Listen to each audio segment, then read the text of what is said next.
Hi everyone! So, welcome back to Bio 112. Today we'll be talking about evolution and populations, and I am super excited. I love this chapter. And chapter 13 is about how populations evolve. Evolution occurs at the population level, not the individual, and here's a little Dwight picture to help you remember that.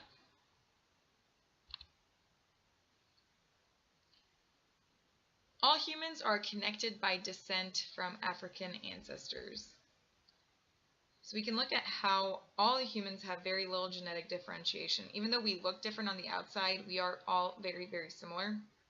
We're going to look at different things that will help us understand these relationships between different species and how they can share certain characteristics, how long ago they shared a common ancestor, and we're talking about millions of years here. It's a little hard to comprehend exactly how long millions of years actually is.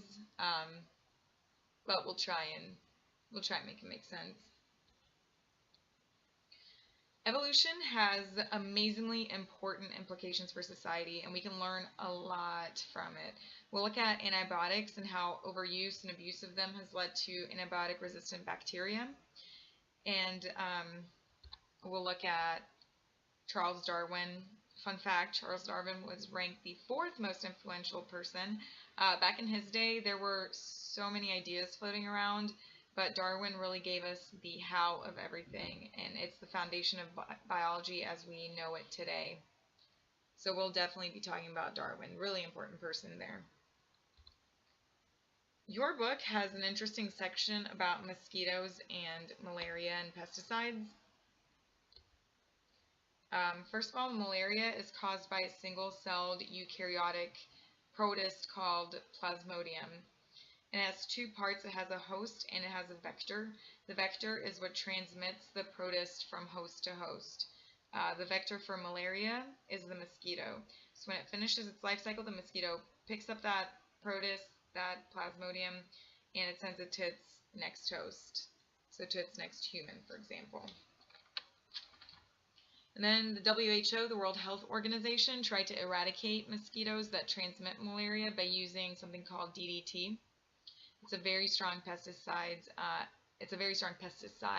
And it worked on most mosquitoes, but it did not work on all mosquitoes. And those that it didn't work on, that were resistant, they bred, and now they have this new version of traits in the population. Basically, they evolved, and we now have this DDT-resistant malaria, or not malaria, DDT-resistant mosquitoes. So before any DDT, the population had maybe 1 in 1,000 or 1 in a million individuals that would be killed by insecticides. But after that selection pressure was forced upon them, the survivors reproduced, and then in that resulting population, more offspring showed the trait for antibiotic resistance. And this is evolution, the change in genetics over time.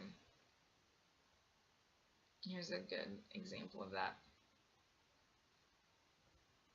So it's not only mosquitoes, by the way, it's over 500 different species of insects that have shown this DDT resistance. Now people use higher levels of DDT or of insecticides to eradicate insects, or people take more extreme measures, in which case it would be harmful to us. The exact same process is happening with bacterial resistance to antibiotics. By the way, antibiotics are antibacteria, so they will only work against bacteria. Not viruses. We have antivirals for that. Not malaria. Malaria is a protist. It's not a bacteria. Antibiotics mean antibacteria. So if you have a bacterial infection, you can be given antibiotics. And if you have a viral infection, aka virus, you can be given antivirals. Antibiotics will not work for a virus. So you want to only take antibiotics if you have a bacterial infection, and you need to take the whole prescribed dosage. If a doctor gives you 30 pills, take all 30 to ensure that bacteria was killed. But again, the same exact process is occurring with antibiotic resistance in different bacteria. So you can just read through that little picture. So now we're going to move on to Charles Darwin. His book, On the Origin of Species, was published in 1859. Before that, he was on a ship, the HMS Beagle, from 1833 through 1836. And then, like I said, 1859 was when his book was published, and that is an important year. His book helps show such diversity in how different species can be related. All right, next, natural selection. Natural selection is talking about how over generations organisms change within a population. So individuals will have a heritable trait. This is important because you have to be able to pass on your traits to your offspring for natural selection to be correct, to work, as we saw with Mendel and genetics.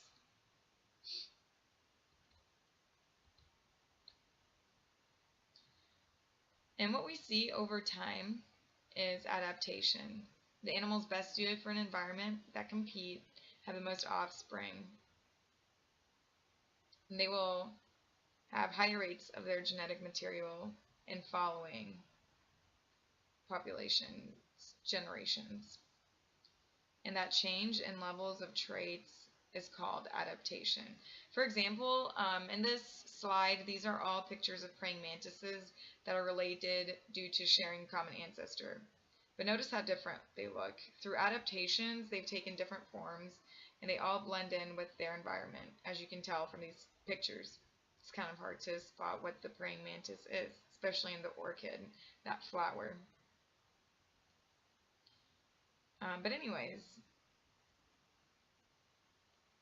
notice that the more they look like their surrounding, like I just said, the harder they are for us to see. This means that it's harder for predators to see them too, and they are going to be less likely to get eaten.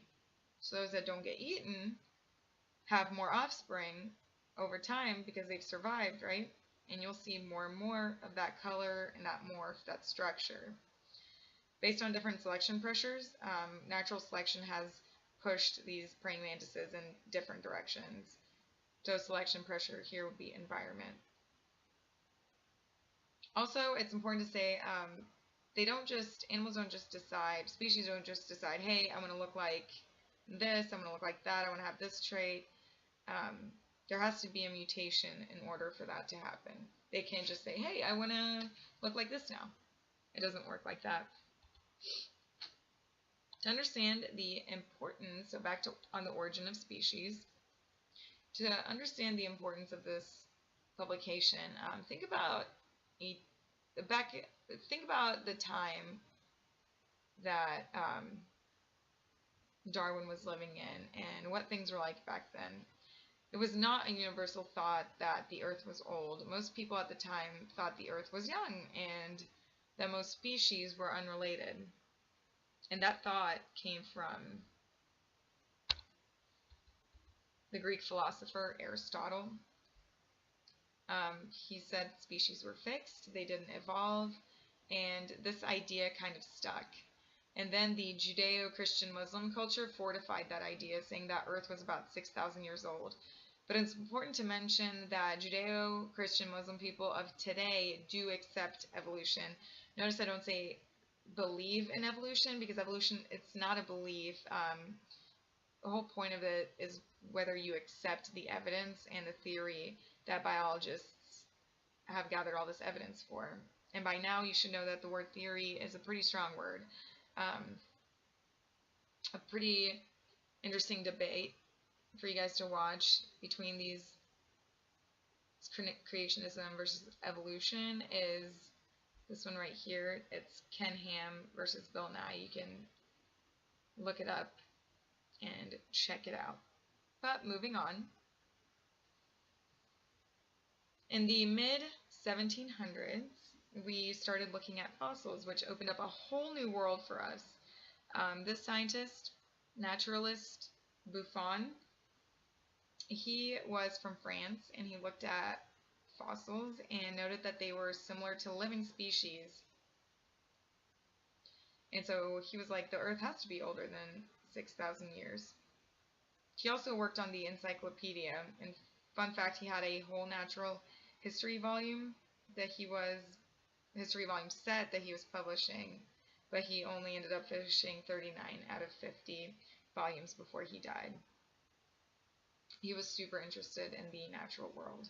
Then we have another scientist, a geologist specifically, who argued that the Earth was over 6,000 years old, and his name was Charles Lyell, and he was Scottish and the top geologist of that time.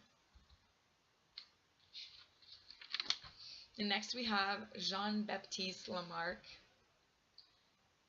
He had another idea about evolution and adaptation and how all of that worked, but he thought there was inheritance of acquired characteristics. So not heritable, but acquired characteristics. And that is not correct, and unfortunately that's mostly what we remember him for. For example, he thought giraffes got long necks because the parents stretched their necks to reach leaves of tall trees so they could eat those leaves. And as they stretched their necks, the offspring got those stretched necks because they stretched their necks, and so the offspring could stretch their necks even more, and so on and so forth to their offspring. Whereas we now know that the length of necks was coded for by genetics rather than stretching capabilities. And unfortunately, like I said, he is mostly remembered for these errors. So now back to Darwin. In 1831, he left Great Britain for a naturalist position on a ship called the HMS Beagle. His family didn't really support it until last minute, and when he was on this ship, they did a continental tour, as you can tell by the red lines, and it took them about 5 years, which is longer than they initially planned. What Darwin did on this trip was he collected a bunch of samples, thousands of specimens. If you were to do this now, you'd have to get prior approval due to conservation efforts of keeping population levels how they should be, etc., etc. But back then, though, it didn't matter. He could collect as many as he wanted. In this picture here, these are examples of all the different types of barnacles that he collected. And he noticed different adaptations and different traits in these organisms. One place that he was interested in was the Galapagos, so the Galapagos Islands.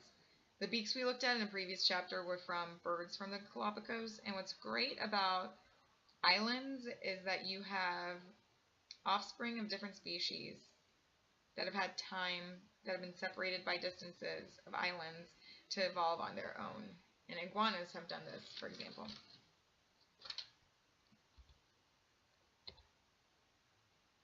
So remember the geologist Lyell that I just talked about?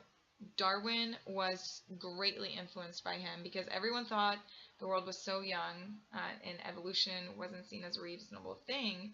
Then Lyell comes out and it's like, hey, the world is older than 6,000 years.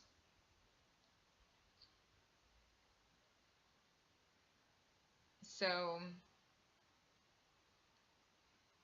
Darwin really liked that, and it gave Darwin time for his ideas. So it gave him this, the Earth is really, really old and has taken a long time to be shaped idea, which helped Darwin with all of his stuff. Alright, Darwin called these ideas descent with modification. He said that organisms today descended from an ancestral species, so our ancestors gave rise to what we see today. And the mechanism for descent with modification, he termed natural selection. So however generations, we see these changes. This right here is a phylogenetic tree depicting relatedness of elephants. If you look back to over 34 million years ago, a common ancestor gave rise to all these different species of elephants. So we're right here, 34 million years ago. And the ones that are still alive today, or extant, we say that things still alive today are extant, things that aren't are extinct. But the extant ones, the ones that are still around, are these last three elephants up here at the top. The Asian elephant, the African savanna elephant, and the African forest elephant. Notice how all of these have very similar characteristics, but slightly different. So we call descent with modification.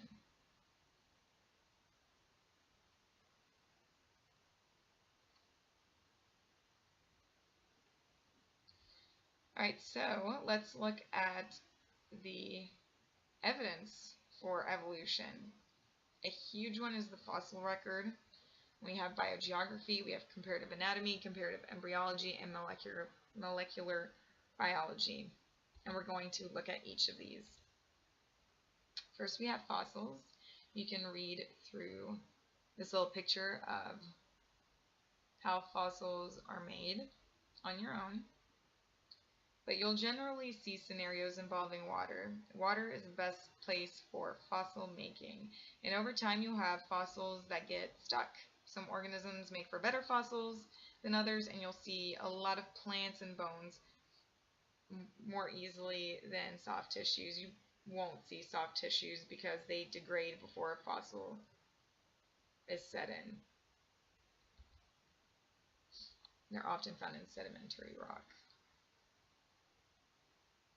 Paleontologists are scientists who study fossils. They look at those layers from that previous picture and what they have inside of them, and they can see those transitional species like whales with hind legs and fish with legs. There's a Netflix series called Your Inner Fish. It has 3 episodes, done by a paleontologist, comparative anatomist. He was looking for a transitional fossil between fish and moving on land, and he wanted to look for a reptilian type of head shape, so longer head shape, and 4 limbs. He knew to look in the Devonian period in our geological time frame, and he eventually found it. Without getting into too many details, he called it Tiktaalik, and this was the link between fish and reptiles. Another transitional species is the Archaeopteryx.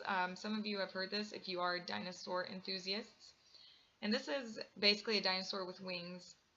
If you didn't know that there was a transitional species like a dinosaur with feather wings, look at your chickens. They run around like little dinosaurs with feathers. Every time I see a chicken, I really see a T-Rex. Just kidding, but yeah, check out dinosaurs and then watch a video, or check out dinosaurs and then watch some chickens and see the similarities. Alright, so next, biogeography. That's the geographic distribution of different species. Back before the continents shifted around, we had Pangaea, and you can see through biogeography, if you put all of these different continents together, the ranges of animals due to fossil location make more sense. And that showed Darwin that if you look at parts of South America and Africa that have very similar animals, maybe they evolved from a common ancestor. One problem people have with Darwin's ideas is that they thought all animals were perfectly designed to be in their environments, to live where they were living, but that's not true.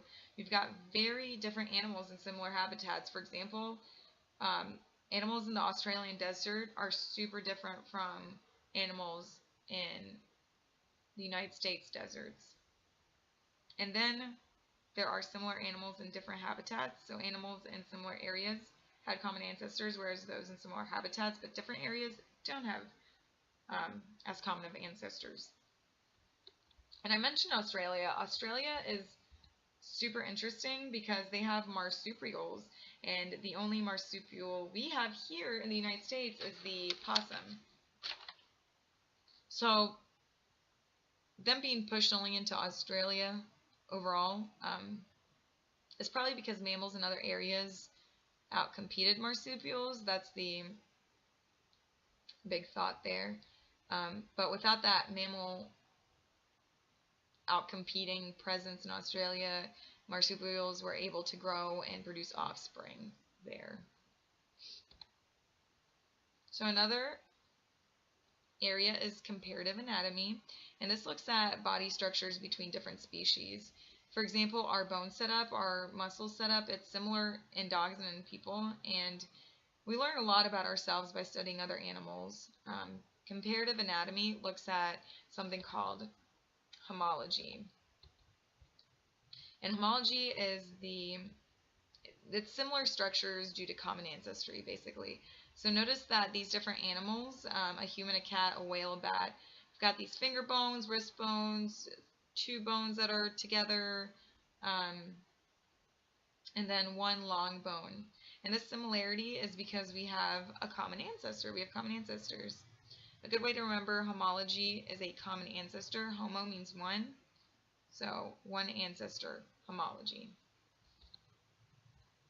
Comparative embryology is the study of structures that happen during development, and this is another way to look at homology.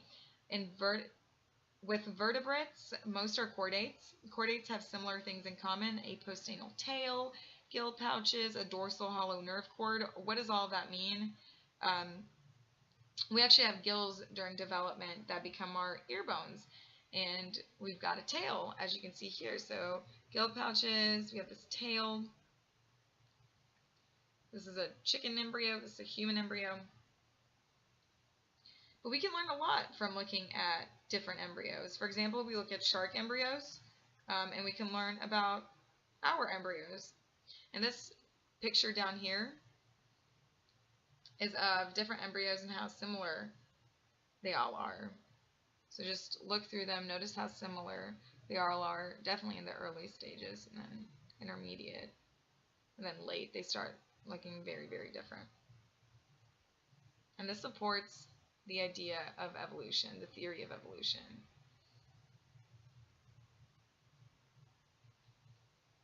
We also have molecular biology, which looks at genes, and this is the newest way to study evolutionary relationships on a genetic, molecular basis. Our DNA and plants and animals with common ancestors will have more DNA in common. Some parts of our genes will be conserved. They're very important, like the functions for making an eye or a hand. And what we do is look for the simplest explanation possible, where you'd have to have the least amount of mutations to make this fit. So this is termed parsimony, and it's the easiest, most simple solution. And usually the easiest, most simple solution is the correct one. So looking at the molecular biology of monkeys and apes, you can see how similar the genetics are between different species. Old world monkeys are the least similar. Whoops, clicked too fast. They branched off earliest, so the old world monkeys branched off the earliest. And then we go down this list and notice that this branching takes millions of years. So old world monkeys branched off first, then gibbons, then orangutan, gorilla, then humans, and then lastly chimpanzees. And we as humans are great apes. Monkeys have a tail, apes do not. Now on to adaptive evolution and natural selection and how we select for different traits. Darwin looked at finch beak shape on the Galapagos Islands. And based on the finch's diet, the beak shapes differed. So large beaks were good for cracking open nuts, whereas small beaks might be better for fruit or getting into smaller crevices to pick out food. So if areas had more nuts, the birds with the bigger beaks would survive better and live to reproduce, which would make offspring with bigger beaks, and so on and so forth. So let's look more at the theory of natural selection and the two observations Darwin made. Observation 1, overproduction. More individual offspring will be sent out than the environment can support. And this leads to a struggle. Some individuals will be better at surviving and thriving in their environments than other individuals. That leads to a struggle for existence. And then observation 2, there is individual variation. Individuals of the same species can look somewhat different, and that variation can be heritable. So if parents have some sort of successful trait, that trait could be passed on to their offspring.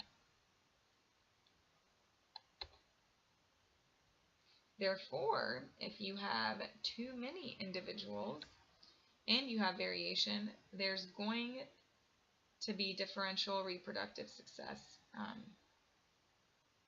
That's natural selection. Some will pass on more genetics, those offspring will survive and create more offspring, and so on and so forth. Examples of natural selection include pesticides that we talked about, pesticide resistance, the development of antibiotic resistance. So the pesticides were that DDT, development of antibiotic resistant bacteria.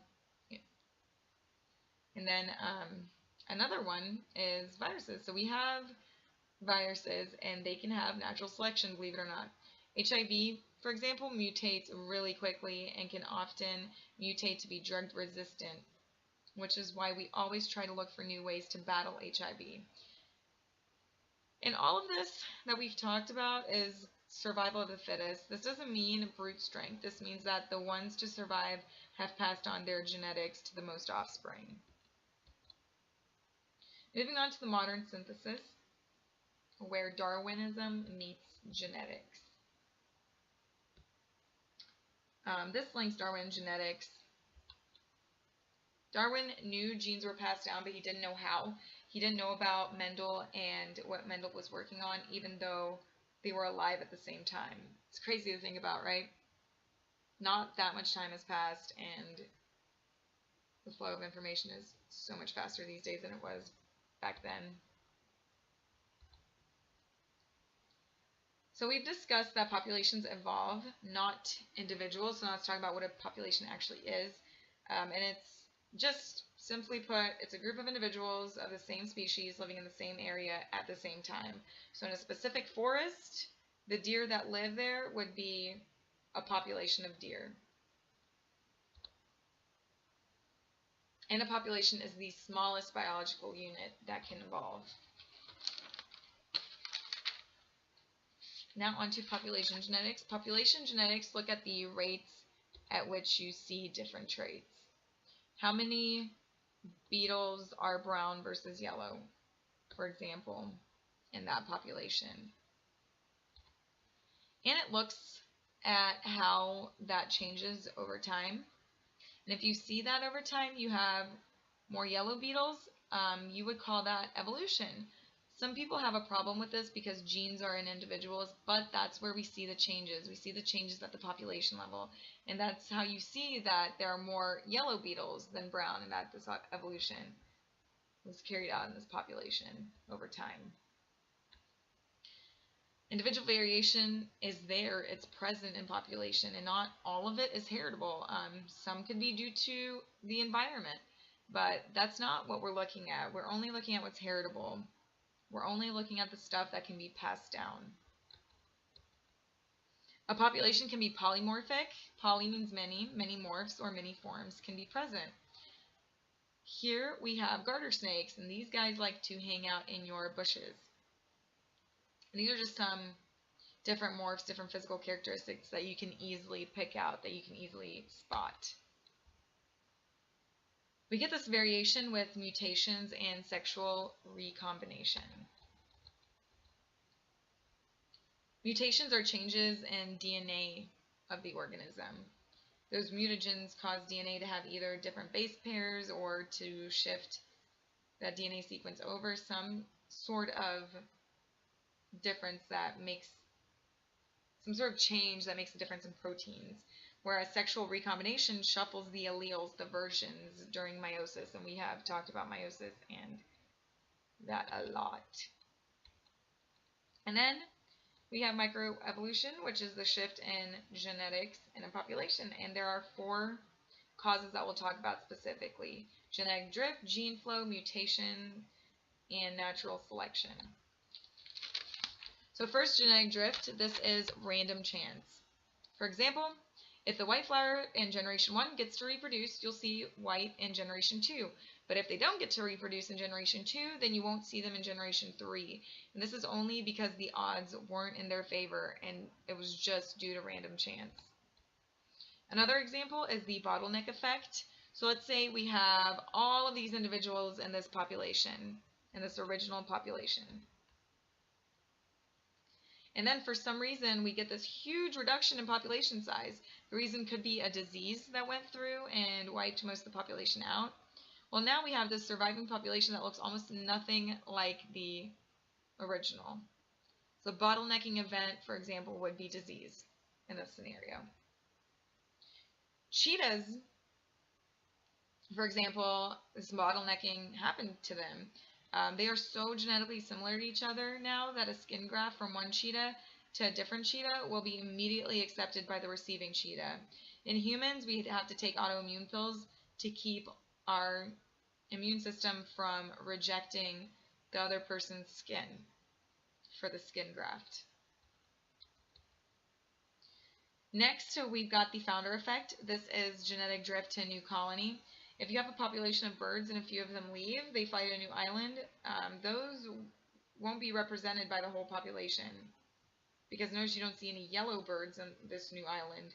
This is kind of what happened in the Galapagos. You have some individuals moving over and everything kind of changes, kind of drifts. Gene flow is exchanging genetics from another population. So when you have people from different areas breeding together, you'll have gene flow. For example, if you go to France and you have babies with a French person, that's gene flow. It reduces genetic differences between populations. Mutations are changes in an organism's DNA. On their own, they don't have much of an effect on a large population. However, they can have significant cumulative, so significant added up effects. So a population could have issues if there are too many mutations. Let's look at natural selection more closely and talk more about fitness. Fitness is the contribution an individual makes to the next generation. So how many genes they pass on and how many offspring they have determines their fitness. If an individual has 8 kids and those kids all had 8 kids, they'd be considered the most fit. So it's not taking into account brute force when we say survival of the fittest. It's not talking about anything except for those that are best suited to their environment to be able to reproduce and pass on their genes to the most offspring they can.